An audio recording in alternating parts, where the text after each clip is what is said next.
Hey guys, number one Marmaduke fan here. We're looking at Megaman Gigamix Volume 1, presented by Hitoshi Ariga. So, I've previously reviewed Megaman Megamix.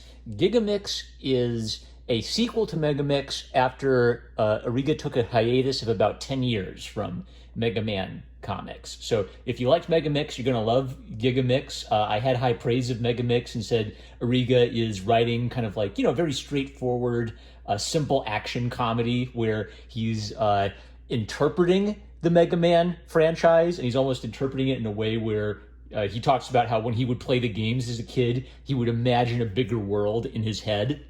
He also doesn't strictly follow the video game timeline. So it's not like Mega Man 1, Mega Man 2, Mega Man 3. It's really more kind of like his interesting little side stories for Mega Man, where I'm assuming I know he's drawing inspiration from the games. I'm not sure if he's that worried about canon or not. Like maybe there's some Mega Man nerd who could explain how every one of these stories fits into the Mega Man canon. But really, Ariga is more interested in telling his own really just fun.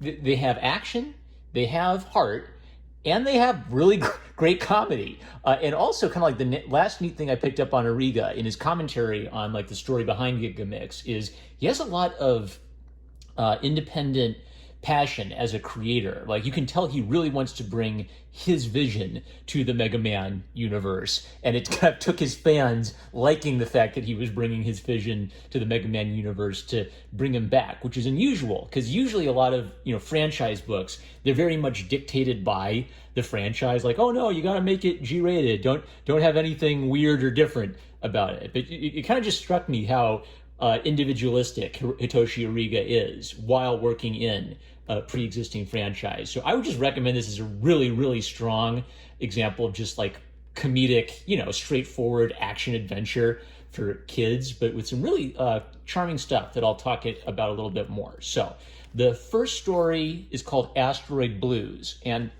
it kind of highlights Ariga's style, which is that he felt like he wanted to tell a story about Proto Man in Megamix, and he never got the chance to give Proto Man a proper origin story. So 10 years later, he goes back and he gives Proto Man his proper origin story. And it has some great classic tropes like Dr. Wily's in jail, but there's a mysterious alien asteroid, and if he agrees to help them study the alien asteroid, they'll commute his sentence. And of course, he betrays them. So when Proto Man shows up, so this is sort of the Proto Man origin story we never got.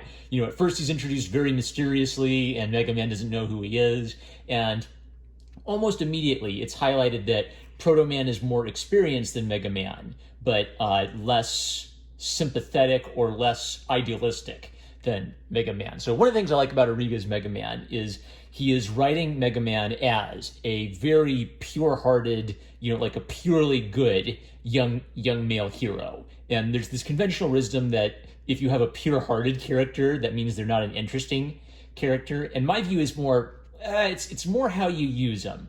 Yeah, it's true that if a character has flaws, that's, a great room for drama. But you can use a pure-hearted character in interesting ways. And so one of the ways he does that is Dr. Wily builds like a little bird robot. And even for Dr. Wily's robots, Mega Man thinks of them as creatures with souls that he's compassionate for, whereas Proto Man sees it as an enemy that he needs to, get out of the way, and he kind of finds Mega Man's love of all robots a little bit not naive or a little bit too simplistic.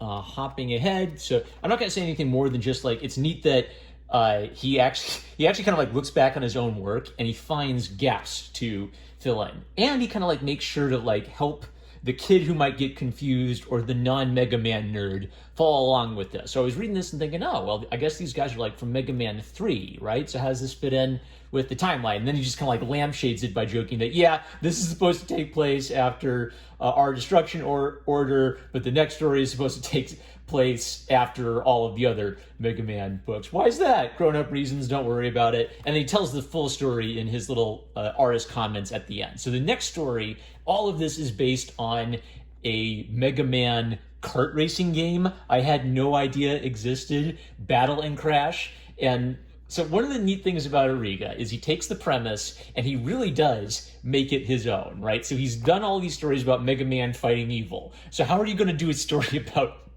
Megaman racing Dr. Wily in a kart race, right? It's like how Mario Kart is kind of weird. When Bowser isn't kidnapping Princess Peach, he's having little kart races and golf tournaments with her. So Ariga just sort of like accepts the premise and he goes for it. And he adds like a lot of interesting ideas. So the race is hosted by the same organization that hosts the robot gladiator battles. And because Mega Man and Dr. Light aren't pacifists, but they're sort of like violence as a last resort type people, right? Like Mega Man's a hesitant warrior. Dr. Light doesn't approve of the organization having robot gladiator battles, and he doesn't approve of the race either, because he just sort of sees it as a bunch of spectacle and a bunch of needless endangerment of robots. Basically, Dr. Light and Mega Man accept the premise that robots have souls and they're people. And then to Mega Man's surprise, his little sister Roll has entered the dangerous race without Dr.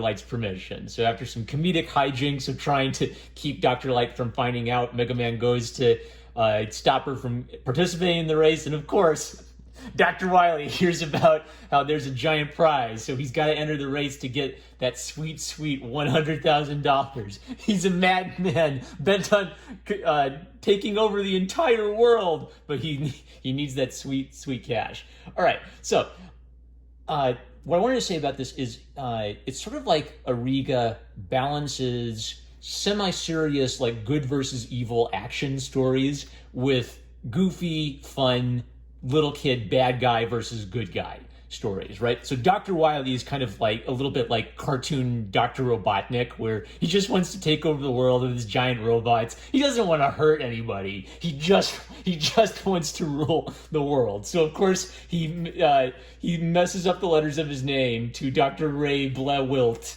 Did you catch that one, kids? So he can enter robots in the race. And he also has Proto Man show up. So I marked this because this is just a really great example of what I call mounting absurdity. So the premise is kind of goofy. Ariga has acknowledged, and actually he's acknowledged the premise is goofy, but he's actually found an interesting explanation for it that makes sense. But to keep us interested, in addition to it being exciting, he does a very good job of spacing his gags. So Proto Man shows up for an epic entrance, and the girls both roast him because Proto Man's been kind of like a dumb anti-hero in previous volumes, and he keeps just trying to be cool and saying, I'm Proto Man, I'm Proto Man, I'm sorry I kidnapped you, but I'm Proto Man. So, just great stuff like that. Like to sell a story like this, he had to keep the laughs going. So why is it that they keep the race going when Dr. Wily starts blowing up all the cars? Well, it's great for ratings, right? Like, how can we not air this on television? So he even thinks about like logical problems for why doesn't anybody stop this stuff. So Dr. Wily has up the risk, right? Up the stakes. So originally Mega Man was trying to just stop Roll from competing. Then he finds out that Dr. Wily put a bomb on her car, and if he tells anyone that Dr. Wily did that, the bomb will detonate. So the only way for him to save his sister is to beat her in a race. And again, so consistent gag writing. We need to every action, blowing up vehicles, dynamic racing. Every few pages, we've got to have just something ridiculously hilarious. So all of these guys like Bass and Slash Man who have a grudge with Mega Man, they show up and challenge him to an epic fight, and then Mega Man will just drive right past them. They'd ignore them. Which is great. So he's using this wide cast of characters. It's a massive cast of characters from Mega Man. And if he can't give all of them a personality, he at least wants to give them a moment in the sun, even if it's for a little comedic beat. Hopping ahead. Okay, I marked this because this is just like a nice little character moment for Roll. So Roll is literally a robot girl who cooks in the kitchen, and she is programmed to be the best kitchen helper on Earth. And she kind of makes the point that Mega Man reluctantly went from being a household servant robot to being a fighting robot. And Light wasn't too happy about that. Rock wasn't enthusiastic about going out and kicking butt, but he felt like it was his duty to go and protect other robots and protect humanity from Dr. Wily. So Roll has this whole speech about how she wants to win this race to prove that she is capable as well. Because on a racetrack, everyone is equal. Now, there's this really sweet moment where Iceman tells her that, well, you're kind of like the big sister for all of us, right? So it's sort of like Roll's, the fact that Roll is a sympathetic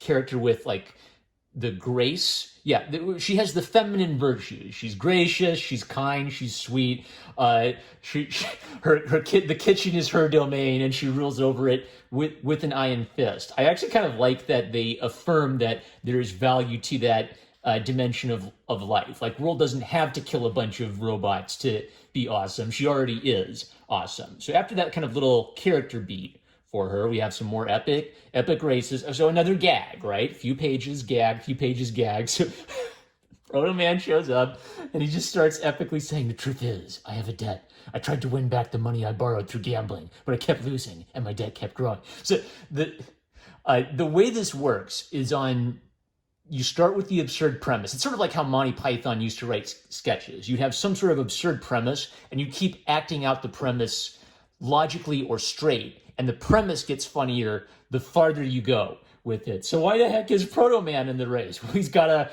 erase his debts, right? So he tries to kill Megaman, but it's okay, kids, because it wasn't Proto Man. It was one of Dr. Wily's robots in disguise the whole time. So you can't explain a joke to get a joke. You just got to read it to get it. Okay. And then Mega Man says, I am Super Mega Man. And he transforms on the racetrack just because it looks cool. By the way, Rock, what's with the new armor? Oh, apparently I'm Super Mega Man now. What?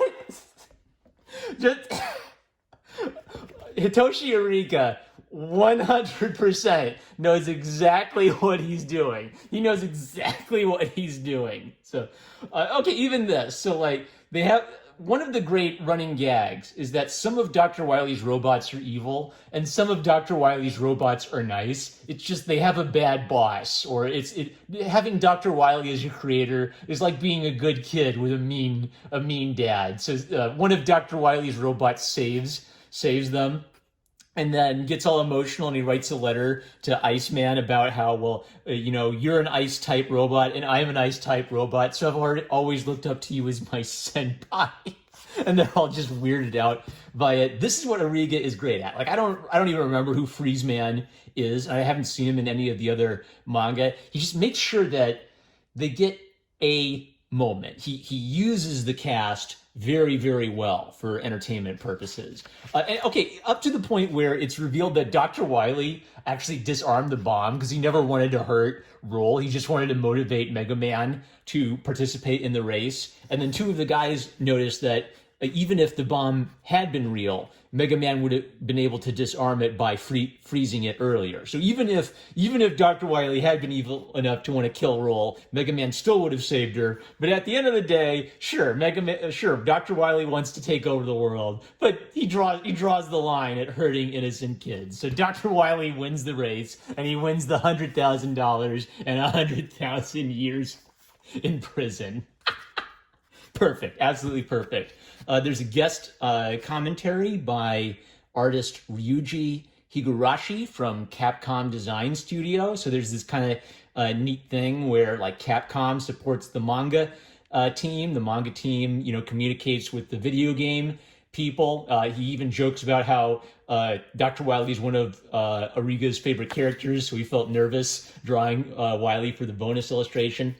So in the little artist commentary at the end, Ariga tells the story of having to take a 10-year break from Mega Man, having to look back on the characters and think about it, and having to actually kind of like fight for his work. Because originally this was going to be like a PlayStation game, right? And then it gets canceled for adult reasons. So something he worked on for this long probably wasn't going to get released in time to like advertise the game, right? Like this was probably originally made to advertise the game. That didn't happen. He has all this comic art he wants to get released. He talks to his fans and he has them submit design ideas for all the background robots in the book. He reworks all of the drawings 10 years later before the re-release. So what you can really tell is it took Ariga fighting for his work and it took his fans fighting for his work to get this released, right? Because if you think about it, this is really just sort of advertise a new video game kind of comic, but Ariga has enough passion that even if it falls through the cracks, he's willing to wait 10 years and just keep at it to get his comic out. So just a really interesting, a very individualistic creator who respects the franchise, and at the same time, he's adding his own creative spin to it. So if you're looking for examples of people respecting older franchises while adding to those franchises,